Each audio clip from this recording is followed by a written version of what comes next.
ಈಗ ಮಾರ್ಕೆಟಲ್ಲಿ ಸುಮಾರು ಉಪ್ಪಿನಕಾಯಿಗಳಿದೆ ನೋಡಿ, ಈ ಹೆಗ್ಡೆ ಉಪ್ಪಿನಕಾಯಿ ವಿಶೇಷತೆ ಏನು?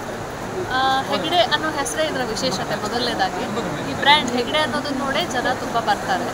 ಅವರು ಬರೋದು ಅಂದರೆ ಆ ಹೆಗ್ಡೆ ಬ್ರ್ಯಾಂಡ್ ಮೇಲೆ ಅವ್ರು ಹೆಂಗೆ ಒಂದ್ಸರಿ ಬಂದು ತೊಗೊಂಡು ಹೋಗಿದ್ದಾರೋ ಮತ್ತೆ ಅವರು ಅದನ್ನು ನೋಡಿ ಅದರ ಟೇಸ್ಟನ್ನು ಅನುಭವಿಸಿ ಮತ್ತೆ ನಾವು ತೊಗೊಂಡು ಹೋಗಿದ್ದೀವಿ ನಿನ್ನೆ ಮತ್ತೆ ಬಂದು ಕೊಡಿ ಅನ್ನೋ ರೀತಿಯಲ್ಲಿ ಕ್ವಾಲಿಟಿ ಕೂಡ ಇದೆ. ಸೊ ಅದು ನಮ್ಮ ಹೆಗ್ಡೆ ಉಪ್ಪಿನಕಾಯಿ ವಿಶೇಷತೆ. ಪ್ರೈಸ್ ಏನಿದೆ ಮೇಡಮ್? ಪ್ರೈಸು ಹಲವಾರು ವೆರೈಟಿ ಇದೆ ಸರ್. ಅಪ್ಪೆ ಮಿಡಿಯಿಂದ ಶುರುವಾಗುತ್ತೆ. ಅಮಟೆಕಾಯಿ ಹಲವಾರು ಒಂದು 15 ವೆರೈಟಿ ಉಪ್ಪಿನಕಾಯಿ ಇದೆ. 3 ವೆರೈಟಿ ತೊಕ್ಕಿದೆ ನಮ್ಮದು.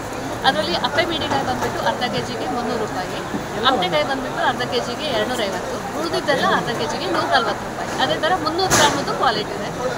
1 ಕೆ ಜಿ ಕೂಡ ಬರುತ್ತೆ. ಸೊ ಆನ್ಲೈನ್ ಲಭ್ಯವಿದೆಯಾ ಇಲ್ಲ ಬೆಂಗಳೂರಲ್ಲಿ ಎಲ್ಲ? ಬೆಂಗಳೂರಲ್ಲಿ ಇದೆ ಸರ್. ಕೆಲವೊಂದು ಮಂಗಳೂರು ಸ್ಟೋರಲ್ಲಿ ಸಿಗುತ್ತೆ, ಹಳ್ಳಿ ಅಂಗಡಿಯಲ್ಲಿ ಸಿಗುತ್ತೆ, ಮತ್ತು ನಿತಿನ್ ಆರ್ಗ್ಯಾನಿಕ್ ಅನ್ನೋಲ್ಲ ಸಿಗುತ್ತೆ. ಇನ್ನು ಸ್ವಲ್ಪ ದಿವಸದಲ್ಲಿ ಆನ್ಲೈನ್ ಮಾಡಬೇಕು ಅಂತ ಇದ್ದೀವಿ. ಮತ್ತು ಹಾಪ್ಕಾಮಲ್ಲಿ ಕೂಡ ಸಿಗುತ್ತೆ. ನಿಮ್ಮ ಹೆಸರು? ನನ್ನ ಹೆಸರು ವಿದ್ಯಾಲಕ್ಷ್ಮಿ.